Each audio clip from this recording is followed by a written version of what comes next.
So, Paul, you reached out to me on our community or our customer Slack asking about the meetup group itself. So I wonder if you could just give me a little bit of background on the meetup group, and then we can talk about, I can answer any questions you have about organizing a meetup group, but then also give you some tips on doing so. Okay.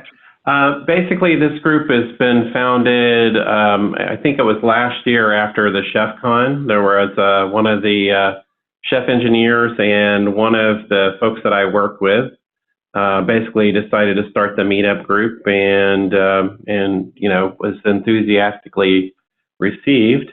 I think the first meeting had about 18, 20 folks in it. And the chef engineer, went ahead and presented, and even though the meeting was scheduled to go monthly, we ended up only with 4 meetups during that year.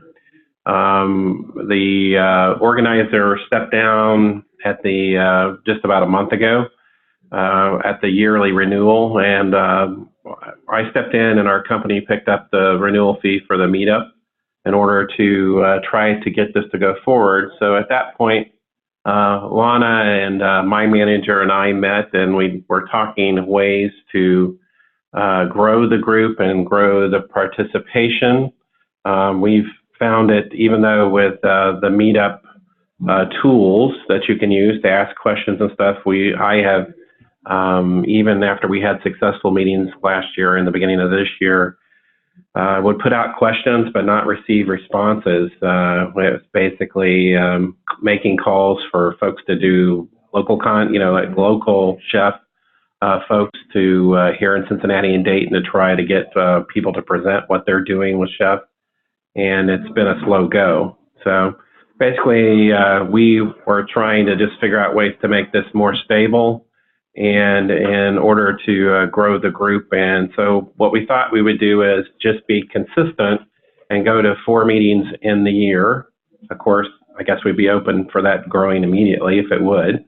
But we just wanted to try to set standards and then adhere to those standards and try to make them quality meetings in order to be able to generate interest and growth for the group in general. I also have one of my fellow people here I work with, Joe Winley, who is one of the co-organizers for the group. Here also, he just stepped in, and we're being recorded, right, so that you know. He says, okay. All right. So, yeah. So some quick words I'll say, like starting and keeping a meetup going is a good bit of work. It's usually more work than you expect it to be or anticipate it to be at the onset. It's a great thing that you're doing it. So some of the tips I'll give you right away to help make sure that the content and the size of the meetup grows. First, I love the idea that you're setting out to be consistent. Let's meet once a quarter. Let's get onto a regular cadence. I think that is probably one of the most important things that you can do as a meetup. And you may find, whether you're doing it monthly or quarterly, the first one is probably going to be have a smaller attendance than what you might like. But the next one, hopefully, that will grow and grow and grow. And the way that you get that growth, again, is through consistency and through providing really great meetups. So when it comes to providing really great meetups, I think that it's important that you make sure that everyone that shows up for the meetup feels extremely welcomed, feels like this is their meetup. This is not Paul's meetup. It's not Paul's and Lana's meetup. This is our community's meetup. And the way that you do that is to try to get everyone involved as much as possible in the meetup itself. Like, it would be great if during the course of the evening, everyone in the group had a chance to say something and share something with the group. Like, that is a great way to get them to feel invested in the group and to feel like they want to come back. One group that I am an occasional visitor of does a really cool thing to help sort of encourage return attendance. On your first time attending, you'll get a sticker that is their group's logo. Then on like your 3rd or 5th time attending, you get a t-shirt that is that meetup group's t-shirt. And so that, think about something like that. Can you do something for returning members to sort of encourage them to come back? Another thing that's good for those returning members maybe they can short circuit or jump ahead in like the prize wheel or whatever it is, whatever incentives you have for them, if they bring someone new with them. So as you're leaving the meetup, remind folks like, look, we're going to have another one. It's already on the schedule. RSVP for it now. Find someone else, whether it's a coworker, a friend, a colleague, whatever that happens to be, but bring someone else with you to the meetup next time. That's a great way to get return attendance as well. Okay, that makes sense. If this is a good Yes, it does. Go ahead. I was saying, good stuff. I have some additional ideas. I'm here in San Diego and a member of Chef. I'm part of their success engineering team, but I do a great deal of interest generation for chefs specifically at our DevOps group. I go to our OWASP group. I go to our AWS group because we don't have chef here. And to be honest with you, great deal of respect. I simply don't have the brain split. I'm already multitasking like a crazy woman. So I would rather be like a really good shot in the arm to all of these places and get chef injected, because then I'm driving how much time I can commit. But we do cross-pollination all the time between ISC squared, OWASP, DevOps, and it's a good way to generate, hey, I didn't even know we had a chef group, by doubling up, talking to their organizers in instances where you can see that we're going to be doing chef compliance demo. Grab the ISC squared guys, grab the ISACA guys, grab the DevOps guys. Guys being a generic term here. And then you can have, like, even doing them quarterly, you can say, hey, this quarter, I'm going to invite all the DevOps people. That'll relieve them of 1 month of having to set up their own stuff. They come to yours, you get that additional generation.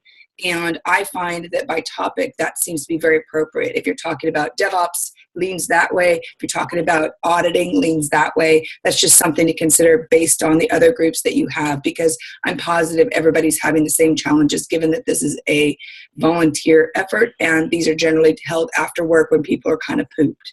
At a lower level, I also recommend considering some icebreakers, whether they're find a person not next to you, go introduce yourself type things. That's a very neutral one to do.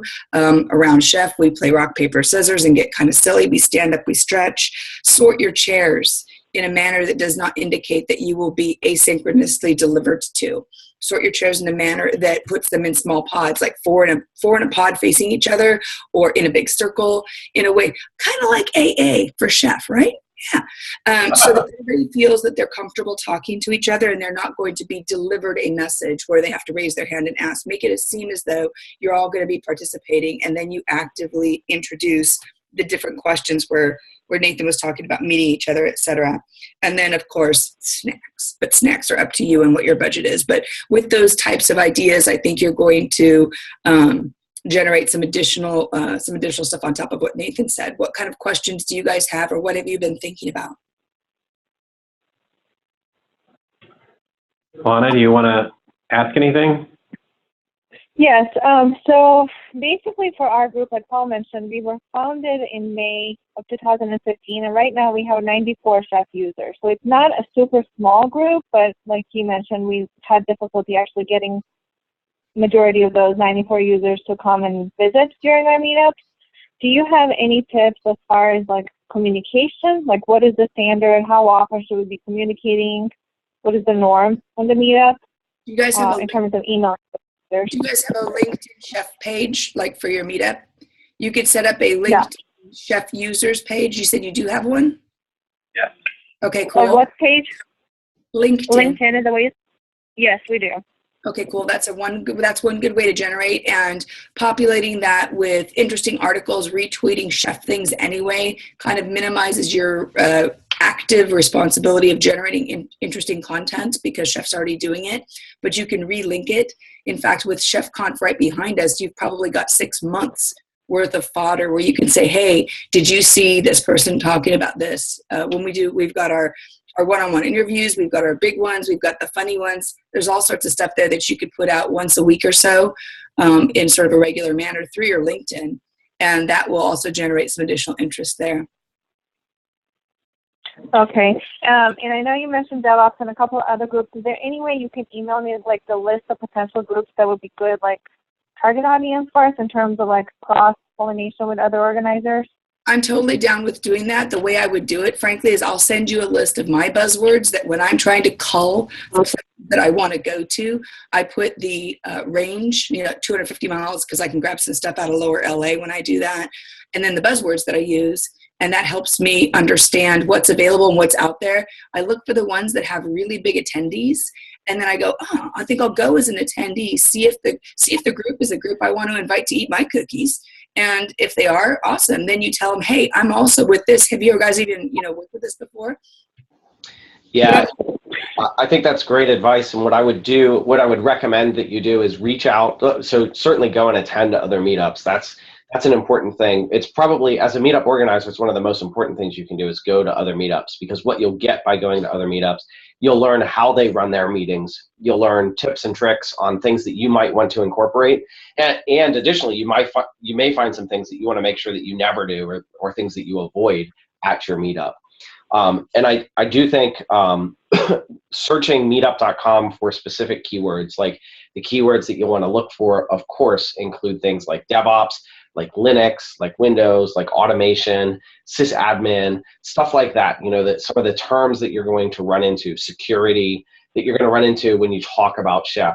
And what I would do is find those meetups that are local and nearby, and not only attend them, but also offer yourself or someone from your group as a presenter. Typically, when folks ask me, should I start a chef meetup, my initial response is no, don't start a chef meetup. Not until you've gone to other meetups, talk to them, and make sure that there's high enough interest around the topic, and it will become obvious that you have to start a chef meetup, or you have to start a DevOps meetup. With one already established, and I think it's great that you have one already established. You've got 94 folks that are signed up for it. I would be communicating with them through Meetup.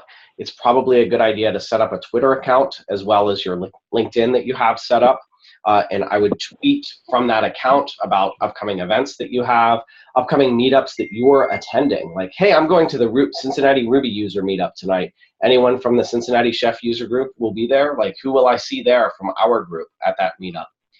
And then just to kind of pile on some of the things that Martha said, in addition to, working with other meetup groups, it's often great to do a joint meetup, right? So say, hey, the security folks or the Ruby folks, we're going to do a talk on Chef on test-driven development. So let's talk about test driving your infrastructure code. That's all Ruby. The Ruby user group is going to be super interested in that. Let's just do that as a joint meetup. And when you do a joint meetup, my recommendation is always that one of the two meetups is the place where you ask everyone to RSVP. And if you do it right, it should be your meetup that they have to RSVP for. And that way, if someone has already signed up for the Ruby group, but they want to RSVP for your meeting, you have to sign up for the Chef user group. So now you have their contact information, and they'll get your communications about your meetup. So you're extending the number of folks that you have in your meetup group, and then you have a great joint meetup with them. Another good piece of advice that I'll give you is that when you have members coming to your meetups, ask them to please rate the meetup on meetup.com after the fact. Because if I go to meetup.com and I see, there are 9 chefs that were or 18 chefs that were at the last meetup, I also want to look at the rating. How did they rate that meetup? Was it a quality meetup? Was it a low quality meetup? Of course, you want them to rate it 5 stars, but that's going to help drive a decision that I make about whether or not to come. And then part of the reason that you want the next meetup available and ready to RSVP at the start of today's meetup, let's say, is that you want everyone that's at the current meetup to RSVP for the next meetup. And some of those folks won't show up. That's okay. The key here is that if I just stumbled upon your meetup group and there's a meeting next month, I'm going to look at how many people are RSVP'd. If that number is 1 or 2, I'm not sure I want to be the third one as my first experience. If that number is 15, like maybe I can have some anonymity there, which maybe makes me feel more comfortable and confident about RSVPing to say, yes, I'm going to show up. And then I will show up for that meetup. Okay, that's really good feedback. All right, and then Nathan, I sent you the email. I don't know if it's possible for us to get a list of companies who use chefs, like locally in Cincinnati or Dayton. Yeah, we can't really share that with you, but one of the things that I have done, and we can do this all the time. Let me just share my screen. You won't be able to see this, Lana, because it looks like you're on the phone. But anytime you have a meetup, if you ping me or anyone else like on your that you work with at Chef, we can always add your upcoming meetup to our events page. So here I'm on the Chef site. If you go to chef.io/events, you'll see that I've already listed the Cincinnati Chef user group for July 27th. And by putting it here, Chef will also tweet about your meetup group. And then also in our monthly newsletters that we send out, we look to these list of events. These are events that we'll share with our customers. And this is important, even if, like we may give you some visibility, or we may provide some promotion to folks that aren't in Cincinnati. That's of course okay, because what you want is people thinking about, oh, there's an active community in Cincinnati around the Chef user group. Another quick thing I'd like to share with you is when I start off each meetup, as the host, I always run through a series of slides. I go to many meetups, and sometimes what I see is that when it's time for the first presenter to present, the host of the meetup will basically get up and say, okay, here's John, he's going to present on something, and then walk away. And then now John, your presenter, is left to kind of his own devices, has to get up and give a talk. And that can be kind of tough, and it's so slow to, like, it doesn't really make everyone feel welcome. So I like to start off, I typically have up a slide that is the agenda slide with Wi-Fi information so that when you come in, you know what's going on. Of course, we thank our sponsors, and so typically I'll find sponsors for the food, sponsors for the location, and so forth. At my meetup, and I encourage you to do this as well, we have a code of conduct for our meetup, and so I don't read that full code of conduct. I just mention it at the beginning of every meeting so that everyone knows, look, we're here to be inclusive. We're here for a diverse group of opinions and a diverse group of people in the room, and we're all super excited that you're here. I then mention our Twitter account. Locally in the DC area, there's a tech community Slack. There may be one in the Cincinnati area as well. And this is an open Slack for everyone in the local community. They can go in and join. There are channels or rooms in that Slack for, say, DevOps, for Ruby, for Python, for hiring, for meetup and events. So that can be another avenue for you to advertise your meetup. Let's see, I talk about upcoming training or upcoming events, conferences in the local area that might be of interest. So by being like a good meetup community member is going to be a community member or an organizer that promotes other meetups. Like, let's make sure that we share with our members all of the other great things that are happening in the area. I then talk about upcoming meetups. So like, what is our next meetup going to be? When will it be, and so forth. And then finally, I like Martha's idea of don't go around the room and ask everyone to introduce themselves. Ask people to find another individual or two and introduce themselves to those people. The problem with sort of going around the room and letting everyone speak is we, like many people there, don't like to speak in public, let's be honest, right? And so what happens as the speaker gets closer and closer to them, their anxiety level just goes up and up and up. And then it's their turn to speak, and they blurt out some things, and then they're done speaking and they're still alive. So now they just have this moment of, oh my gosh, I did that and I didn't die.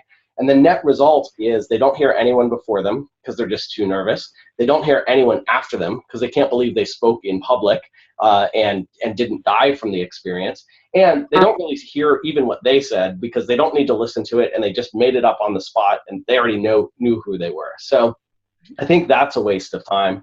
What I do instead is I kind of put up questions like this, and I just ask folks, sometimes depending on the size of the group, I'll either ask them to pair up and find 2 or 3 people that they've never met before and answer some or all of these questions, or I'll just leave it open. And if anyone in the room would like to answer these questions, just raise your hand or stand up and we'll recognize you, and then you can answer 1 or more of these questions, and then we'll move on to the next person.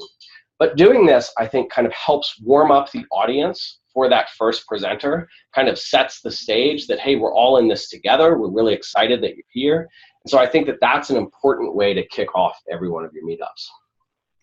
It's really important too for your speaker to know who their audience is. A lot of times I've been to meetups where that doesn't occur, and one of the first questions a savvy speaker does is, are you guys all super duper developers? How many of you are management? Why are you here? So that I can gear what I'm presenting to the level I'm looking for. And when you do that courtesy for them, they really appreciate it. All right, cool. Those are really good tips. I just emailed you, Lana, with some ways to do some searches, keywords and stuff for the meetups. Happy to help if you come up short. Also, the groups that are kind of small might be the ones that would be most advantageous to grab for the doubling up. So if you've got 90 members and they've got 40, but you guys have serious amounts of overlapping content, reach out to them and see what they're up to and see if helping them increase their population would be, they're going to be open to it than somebody with 300 people, possibly. So. Awesome. Yeah, I just got your email. So thank you, Marcia. Of course.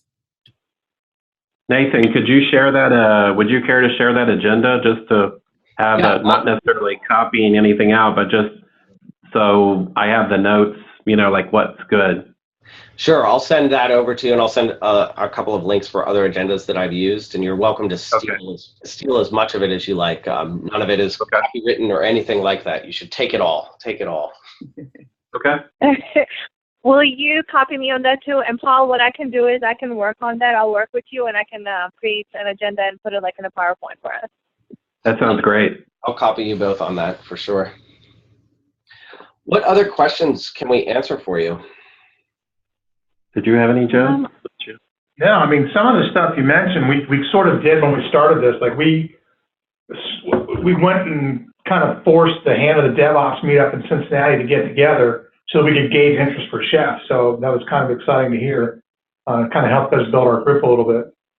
So we just need to keep it rolling. I've also been fairly, I really try to leverage my personal LinkedIn list. And if you go to yours and you look at a group, you go, why is this company not using, and you don't know, you're guessing, right? In the same way that I work, when I go to do stuff with OWASP, I think to myself, I'm positive they could use a dose of OWASP this month. So I reach out to my people that seem to have that as the background on their LinkedIn and say, hey, if you guys are using this for your development or whatever the case may be, wanted to let you know about this, this upcoming meetup. And you can really, people might be just scratching their head and thinking about chef. There may be actually a couple of chef total, one of grassroots people that are like, dude, I would totally love a chef friend, and they aren't even aware of it. So you can look and see what their content is on their LinkedIn profile and go, wanted to reach out personally. I'm in charge of setting up this meetup.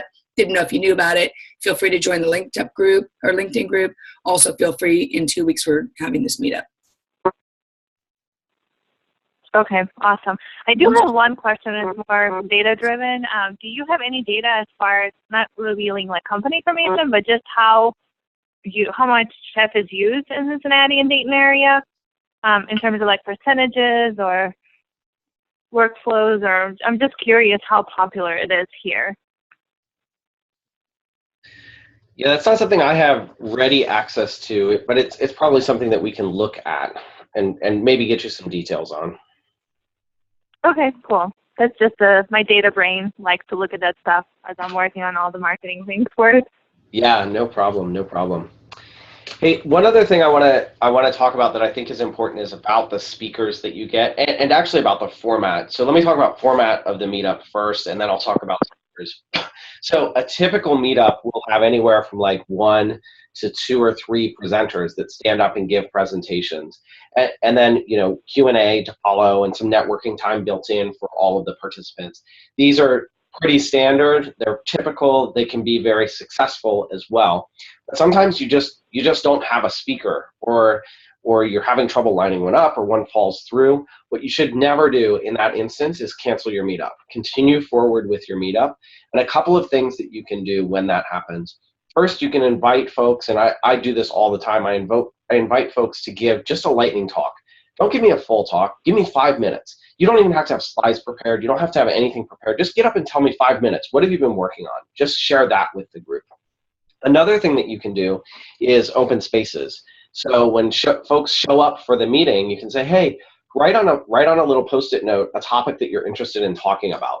And then we'll just throw all of those on the board. And then me as the facilitator, after I do the welcome slide, say, listen, we don't have a presenter tonight, but here are 27 different topics that you all talked about. Let's think about, like, maybe we'll do some voting. Which topics do you want to talk about? Let's just have an open discussion about these various topics. And depending on the size of the group, you may decide, let's break into 2 or 3 different smaller groups and talk about 2 or 3 different topics at a time. You may decide, hey, there are 27 topics up here. let's take 5 minutes on the first topic. Let's have an open discussion. And in that case, it's definitely best to let's move the chairs so that they're in a circle. It's not me standing at the front of the room talking to all of you, but let's get in a circle and talk about this first topic.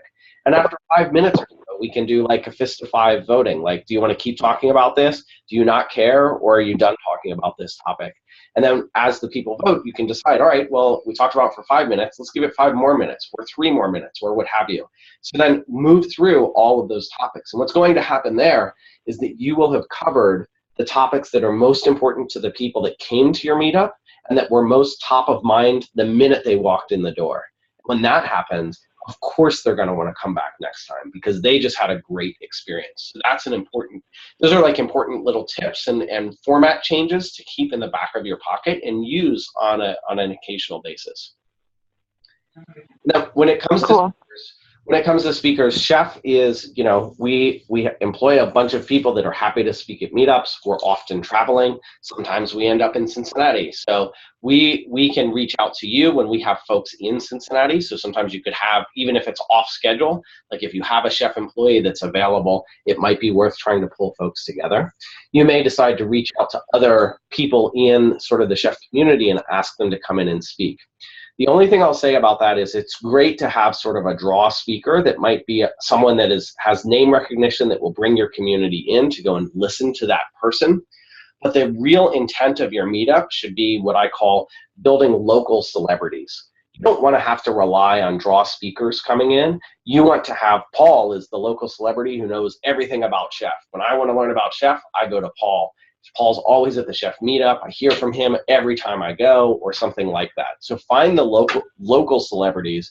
There may not be local celebrities, but you can build those local celebrities by recognizing the folks that come out time and time again to your meetup, allowing them an opportunity to speak, and sort of building up their own personal brand as part of your meetup. Awesome. Okay, thank you. I think that's all my questions. Good stuff. Yeah, I'm good too. Excellent. Awesome. Well, thanks. I hope this was helpful, and I wish you all the success on your upcoming meetup.